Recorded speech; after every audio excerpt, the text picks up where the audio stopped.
Amor, tengo una pregunta para vos. Este texto que me estabas leyendo acá, ¿me lo puedes leer y la explicación que vos podés impartir a través de parte de Dios con toda la sabiduría que el Eterno te dio? ¿No me la podés explicar, por favor? Isaías 24:5.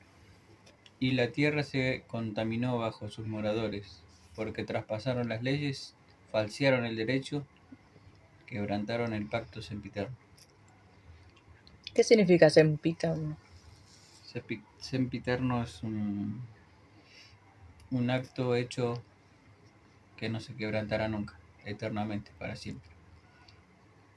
Entonces, Dios dio leyes, dejó decretos, estatutos y mandamientos.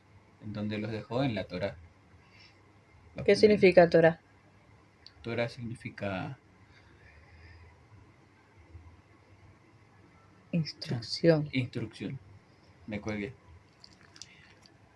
Torah en hebreo significa instrucción. Ahí está la instrucción de cumplir los mandamientos de Dios, llamados en la Biblia como ley. La ley es como las leyes que tenemos nosotros hoy en día. Las terrenales. Si yo cruzo un semáforo en rojo, hay una ley que me condena, porque no se debe cruzar en rojo. Como si Es una ley. también, Entonces la ley me instruye, la ley tiene su instrucción, que sería su Torah, y que dice si alguno pasa el semáforo en rojo, tiene tantos pesos de multa. claro, Entonces, en la ley de Dios, en la Torah de Dios, Dios instruyó.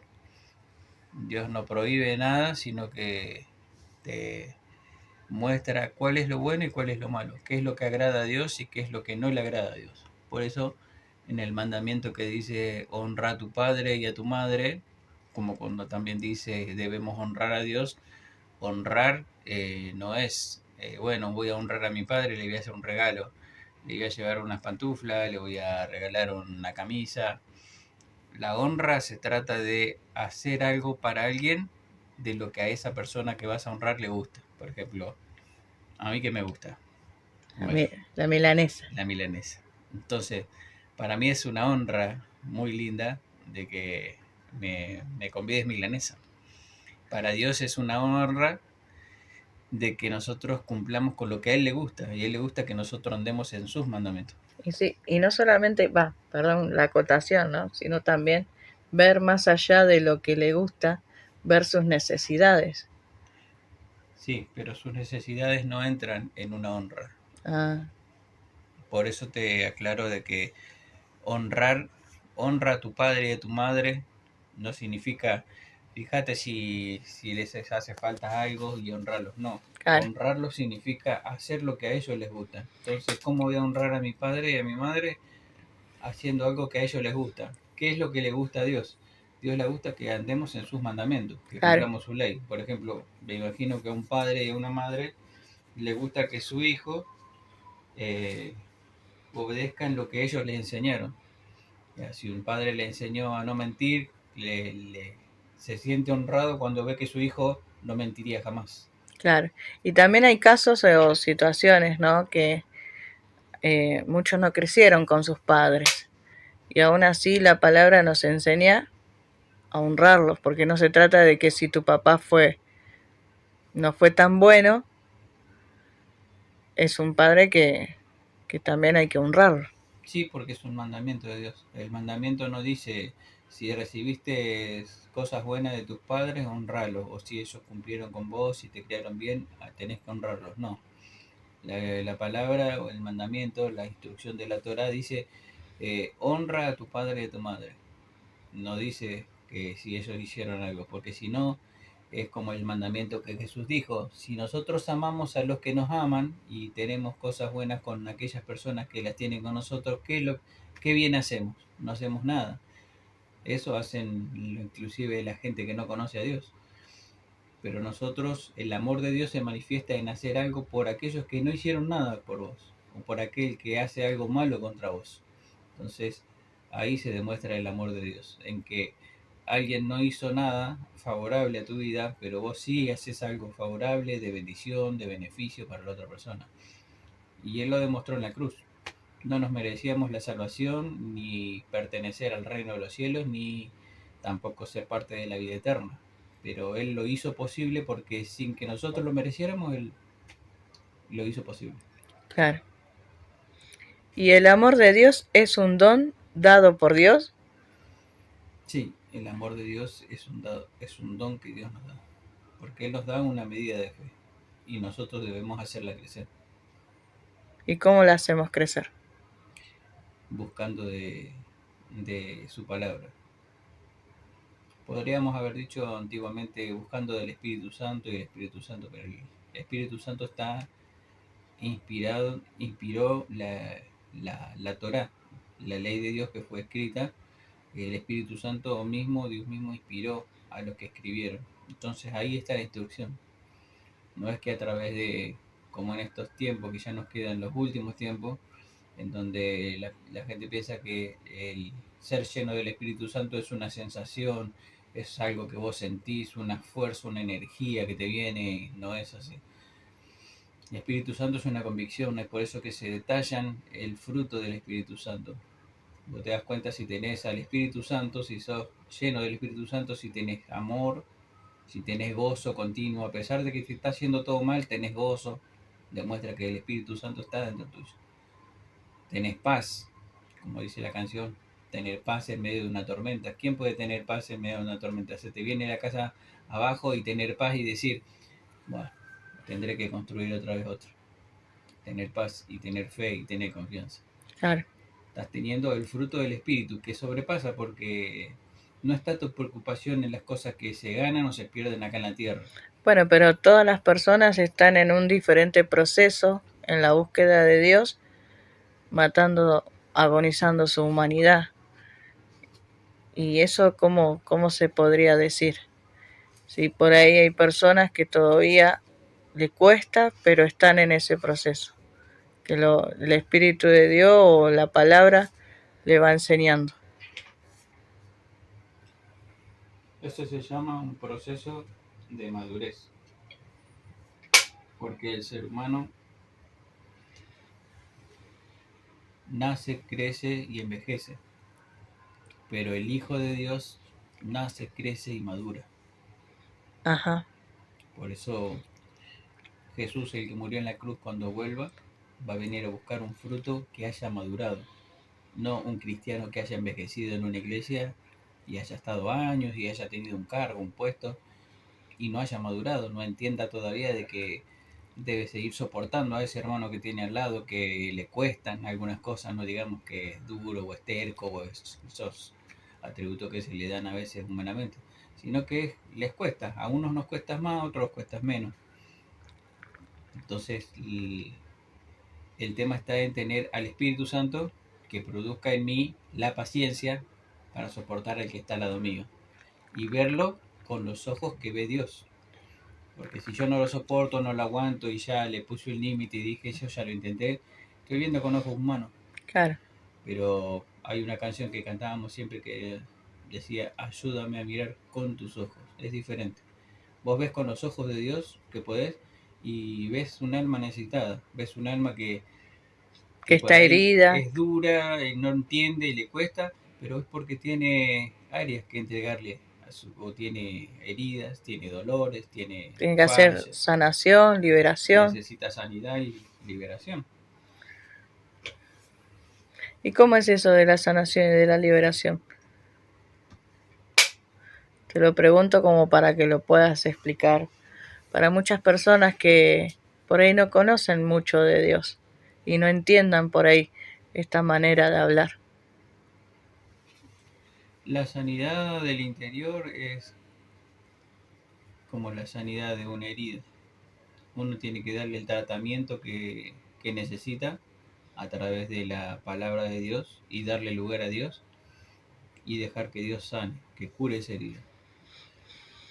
Y eso sucede cuando aplicamos, como en la parte física, los medicamentos necesarios.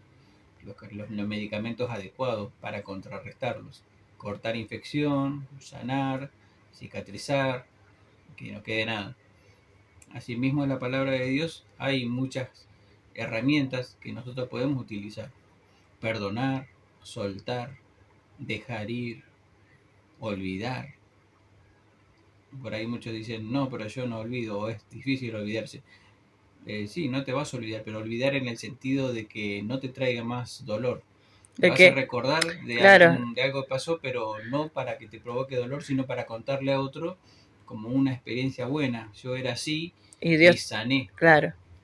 Entonces, Sí, porque muchas veces uno se da cuenta cuando sana, cuando recordás y no sentís el dolor, ya el dolor no está. sino que sentís la experiencia y de lo que se glorifica Dios en la vida de la persona. Como cuando te cortaste. Yo tenía un corte y me sangraba y se me veía el hueso, pero cicatrizó, ¿no? Y me recuerdo de ese corte, pero no hay nada, ya no existe. Así pasa en el alma. Y lo de la liberación, porque son dos cosas diferentes. Y lo de la liberación hay que dejar que Dios actúe también.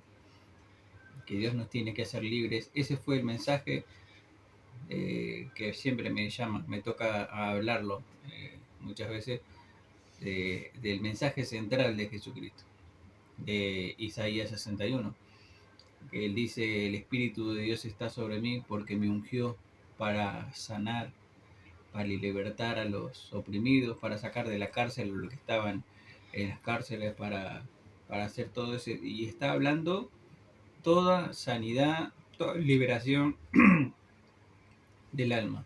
No está hablando para nada del físico, ni de sanar enfermedades. Yo siempre hago la aclaración de que a Dios no le interesa mucho sanar este cuerpo, porque este cuerpo en la misma palabra dice que somos del polvo y al polvo volveremos. Y si tenés un cuerpo que se enfermó, va a volver a la tierra y va a desaparecer. Lo que es importante es sanar el alma, el interior del alma, donde están las heridas del pasado, alguna herida que te hicieron en la juventud, en la niñez, eh, sanar esas áreas. De las herencias generacionales también, De las herencias también, cortar las herencias, hay que así como cortarlas. las herencias que se transmiten por heredad, la diabetes y cosas así, también Enfermedades hereditarias. en el espíritu también. En el espíritu también se transmiten, porque Dios dice en Éxodo capítulo 20, versículo 1 y 2, que Él visita la maldad de los padres sobre los hijos hasta la tercera y cuarta generación. Entonces, si una maldición no se cortó, si yo como padre me gusta mentir o me gusta tomar lo ajeno O tomar y, alcohol o otros vicios. y no lo he cortado, no he renunciado a eso, en mi generación siguiente, en mis hijos, eso se va a potenciar y sigue.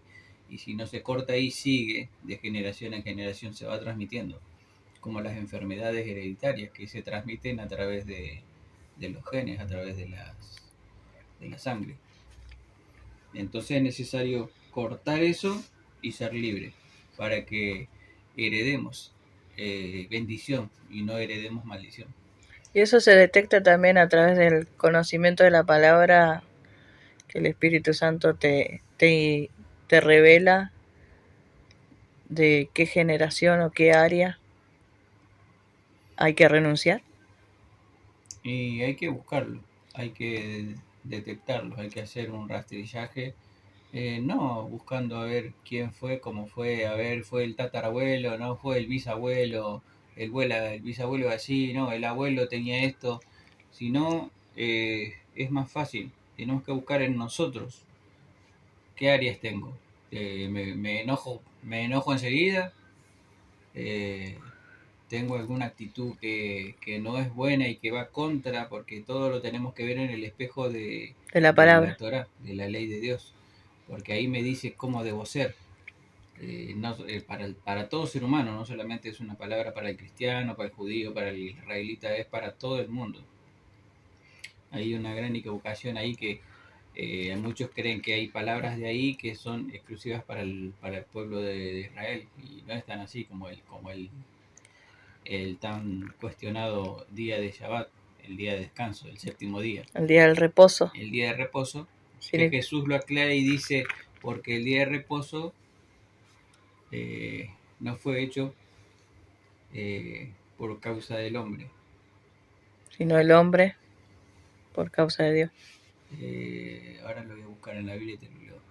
Pero dice que no fue, y vos fíjate, bueno, el énfasis es de que no dice no fue hecho por causa del judío o por causa del pueblo de Israel, dice por causa del hombre, el hombre, la humanidad entera.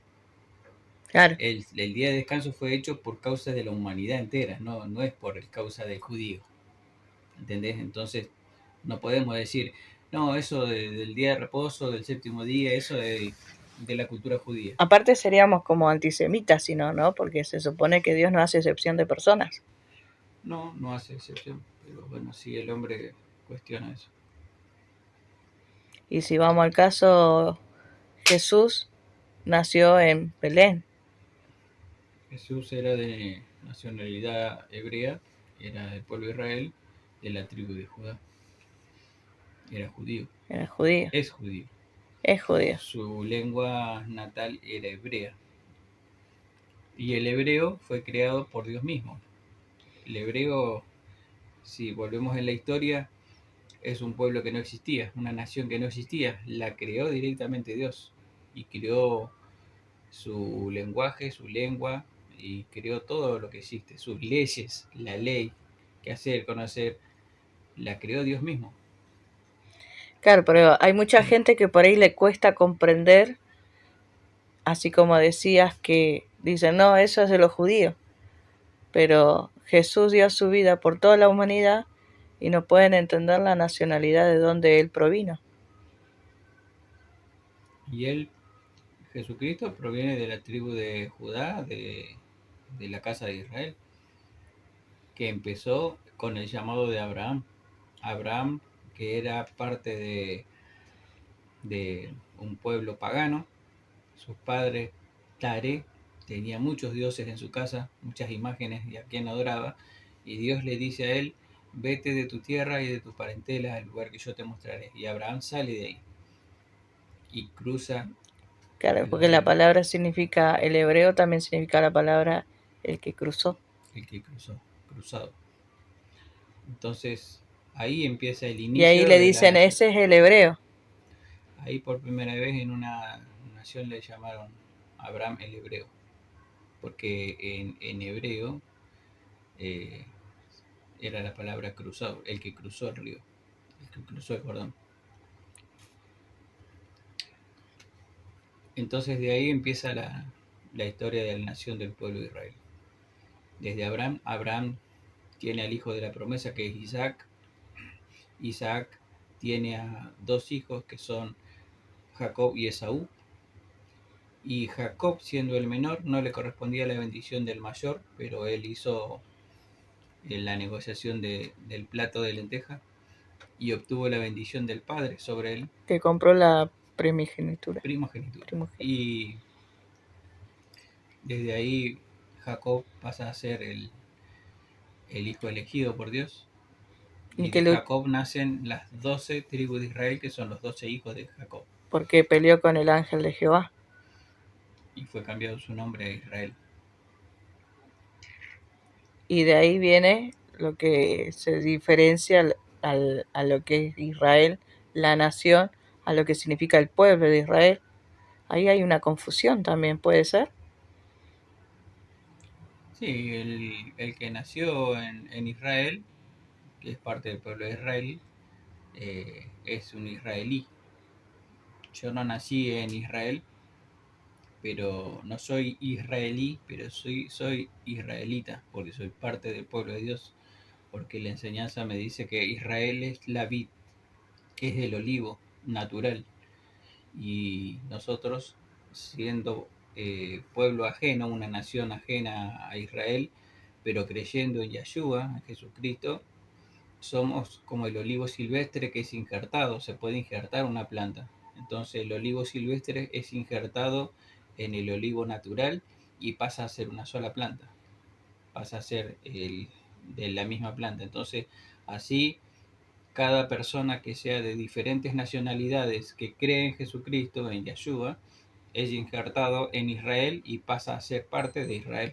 Claro, como hay un texto Pasa a también, ser pueblo de Israel. Por eso que Jesús va a venir a buscar a su pueblo. Su pueblo es Israel. Israel. No existen gentiles, no existen, Dice, ya no hay griego, ni judío, ni gentile. no hay esclavo ni libre, sino que ahora somos uno en Yahshua. A través del sacrificio de la cruz somos uno, un solo pueblo. Es por eso que para entrar en el reino no hace falta hay que ser parte del pueblo de Israel.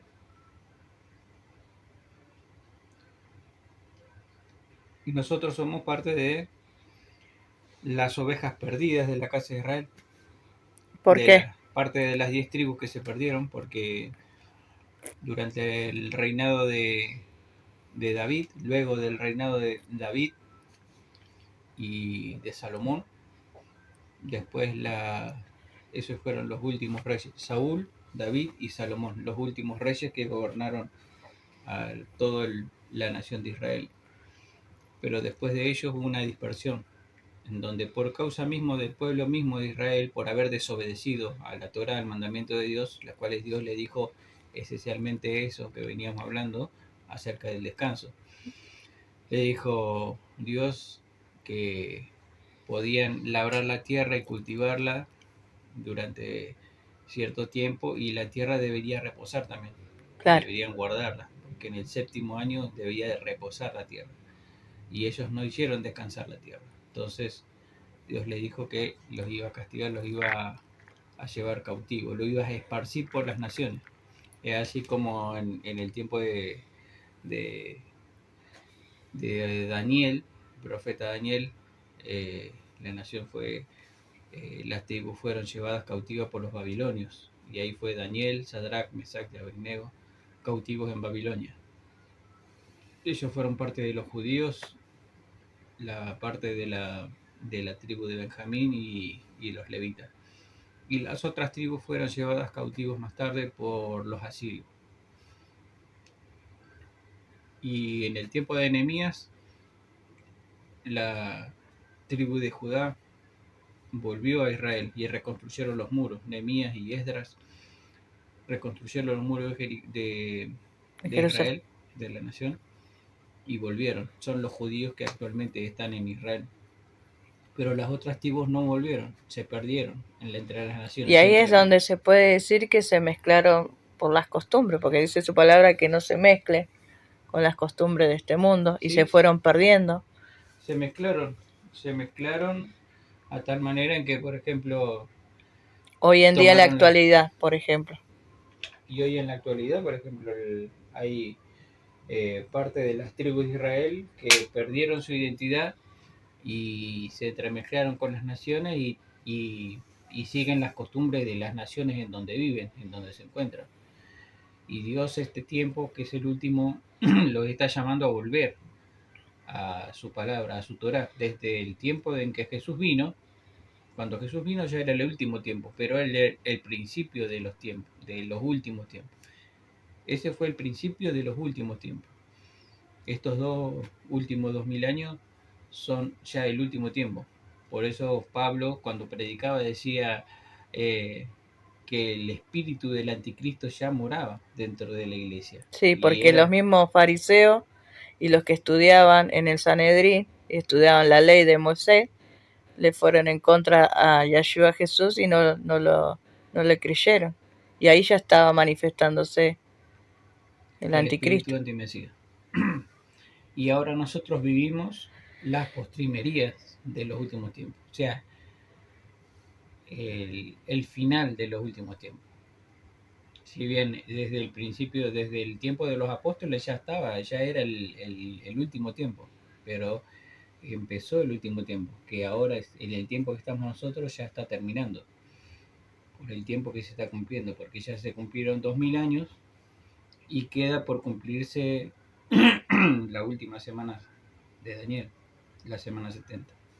Serían los últimos 7 años, una semana como tiene 7 días, una semana de año tiene 7 años. Y está establecido en las profecías del Apocalipsis que el anticristo a la mitad de la semana, o sea, a los 3 años y medio va a hacer su rebelión, a hacer marcar a la gente con la marca de la bestia. Y eso lo de la marca de la bestia, muchos como lo interpretan como que es un chip u otra cosa, pero no es tan así. ¿Un qué? Un chip. Ah, un chip. Sí, puede ser, pero lo más importante es que la marca de la bestia, yo creo que no es mi opinión personal. Que no sea una marca como que se le pone a un animal y se lo marca así y te queda un sello puesto en la frente o en la mano, sino que en la Biblia es simbólico y cuando habla de la frente o la mano derecha, por ejemplo, lo dice en el Shema, cuando Dios le da el Shema al pueblo de Israel en Deuteronomio 6, y le dice: oye Israel, Jehová vuestro Dios, Jehová uno es, y estas palabras que yo te mando hoy las hablarás a tus hijos. Bueno, por varios versículos, y después dice: y estarán como frontales en tu casa, y estarán en tu frente y en tu mano derecha. Y eso puede ser. Eso quería decir de que tenías que tener la Torah de Dios, la palabra de Dios, la ley de Dios en tu mente, ¿sí? Estudiada, escrita, grabada, que vos sepas de que ves un semáforo color rojo y decís: tengo que parar, esto no es así, ya lo sepas de memoria. Y en la mano derecha que vos lo ejecutes, que digas: no, esto no, lo que vos ejecutás o lo que no ejecutás, es en la mano derecha. Entonces la marca de la bestia va a ser igual. Eh, el anticristo, el antimesías en el último tiempo va a hacer eso, poner esa marca, y esa marca ya está siendo vigente. Hay muchos cristianos, inclusive parte del pueblo de Dios, porque la Biblia dice que él tratará de engañar si es posible a los escogidos, y lo está haciendo, es hacerle hacer a los cristianos, a la humanidad entera, cosas, ejecutar con sus manos cosas y llevar en su mente, en su manera de pensar, en su forma de vivir, actuar de la manera en que la sociedad te lo impone, donde la cultura te lo impone. Hoy en día se celebran fiestas que son paganas, por ejemplo. El Halloween. Halloween, Navidad, Año Nuevo, no son fiestas que Dios dijo: esto sí, celébrenlo. Eso va en contra de la ley de Dios, pero el enemigo, el diablo, ya puso eso en la mente de la gente, y la gente se lo tiene asumido como que eso sí hay que hacerlo y es natural, es bueno, es costumbre, es de los antepasados, y lo lleva a cabo, lo ejecuta. Vemos gente brindando, gente dándose abrazos, gente haciendo cosas que la marca de la bestia creo que se va a diferenciar por eso. La marca de la bestia en su frente y en sus manos, teniéndola ya por sentado en su mente y ejecutándolo, llevándolo a cabo en su vida cotidiana. Sin importar lo que Dios dice en la palabra, en la ley dice: de las costumbres de las naciones no aprendáis. Así le dijo su Ni pueblo. siquiera las veas. No hay que participar.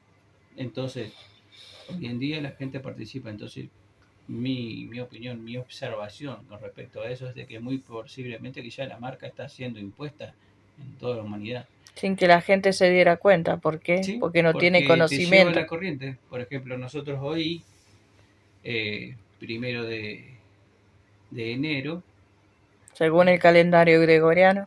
según el calendario gregoriano, es año nuevo. Comenzó un nuevo año, dejamos el 2025, empezamos el 2026, cambio de año. Pero nosotros a las 12 estábamos durmiendo y a las 2 de la mañana nos dio hambre y nos levantamos a comer.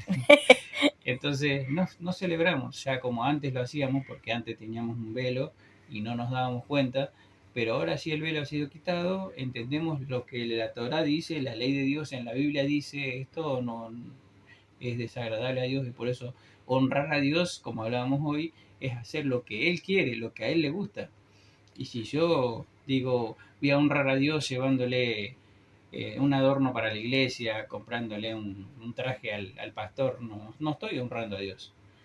Honrar a Dios es cumplir sus mandamientos, lo que Él quiere que nosotros hagamos. Vivir su palabra. Y Él, por ejemplo, quiere que nosotros cumplamos con lo que está escrito en la ley de Dios. Y si bien vivimos en esta cultura que se rige por el calendario juliano o el gregoriano, el calendario real por el que se rige Dios y está rigiéndose toda la profecía es por el calendario hebreo. Y el año nuevo no es exactamente de diciembre a enero. El calendario hebreo tiene otro comienzo en otro mes, que en la Biblia está descrito cuál es el primer mes. En el libro de Levítico está detalladísimo. Y dice, y este será por primer mes, el mes cabeza. Claro. Ahí comienza, y ese es el cambio. Y el cambio de la luna. Y por el cambio de la luna. Entonces, eso nos marca a nosotros según la ley, según la Torá. Sí, como Pero dice bueno, en Génesis, ¿no? Y fue la tarde y la noche y el día, y comienza de tarde a tarde. de tarde a tarde. Así que hay un montón por hablar. ¿Alguna cosita más que quieras expresar para todos los que nos escuchan y que sea todo de enseñanza, de bendición y de revelación por cosas que por ahí no agarran la Biblia o no conocen o no la entiendan? Bueno, como no sé si consejos, porque por ahí hay mucha gente más experimentada y más con más conocimiento que yo para darle un consejo, pero sí una sugerencia a que no se dejen llevar por la costumbre o lo que dice el montón, porque hay una frase que siempre me resuena que es al revés de lo que se sabe. Muchas veces la frase popular dice que mire bien ante una situación porque yo puedo estar equivocado, pero yo digo que miremos bien ante lo que vamos a decidir y hacer porque la mayoría puede estar equivocado. Así que no te fijes de lo que hacen todos y yo hago eso porque todos lo hacen. Ah, todos van para allá, yo voy para allá porque todos lo hacen. No, si tenés que ir en contra de la corriente porque vos encontraste en la Biblia, no te digo ni siquiera en vos mismo, No, en la palabra de Dios, es la la que que nos rige, instruye. la que rige a la humanidad es la palabra de Dios. Por la palabra de Dios fue creado el universo, la tierra y todo lo que existe. Pablo dice, las cosas que se ven y las cosas que no se ven, visibles e invisibles, todo fue creado por Dios. Sean tronos, potestades, todo fue creado por Dios y para Dios. Entonces lo que rige al mundo es la palabra de Dios y se está cumpliendo. Así que yo animaría a todos los que escuchen y vean un pedacito de mí a que puedan buscar en la palabra de Dios. Busque una Biblia y lea el principio del libro. No empiece a buscar el Apocalipsis, donde no por ahí no entienda mucho. Pero sí el principio del libro te va a decir cuál es el deseo de Dios, qué es lo que Él quiere que hagamos. Y Dios no te prohíbe nada, te muestra lo que es bueno y lo que es malo. Lo que es bueno para que vivas no solamente esta vida cortita que tenemos, sino una vida eterna que Él nos regala por recibirlo a Él. Una vida eterna, que próximamente ya Él viene, pronto vuelve a buscar a los que creyeron en Él y a llevarlos a vivir eternamente. Y esas instrucciones están en el primer libro hasta el quinto, Génesis, Éxodo, Levítico, Números y Deuteronomio, conocido como el Pentateuco en el griego, pero en el hebreo es la Torá, la instrucción. Yo diría el manual del fabricante. Dios fabricó la tierra, Dios creó al ser humano y le puso el manual. Y ahí dice qué tenemos que hacer y qué no tenemos que hacer, qué tenemos que comer y qué no tenemos que comer. Y eso es dado a toda la humanidad y a todo aquel que quiera ser parte del reino de Dios. Bueno, eso sería mi extensa explicación. Sí. Bueno, Gracias por el reportaje. que sea de bendición para todos. Saluditos.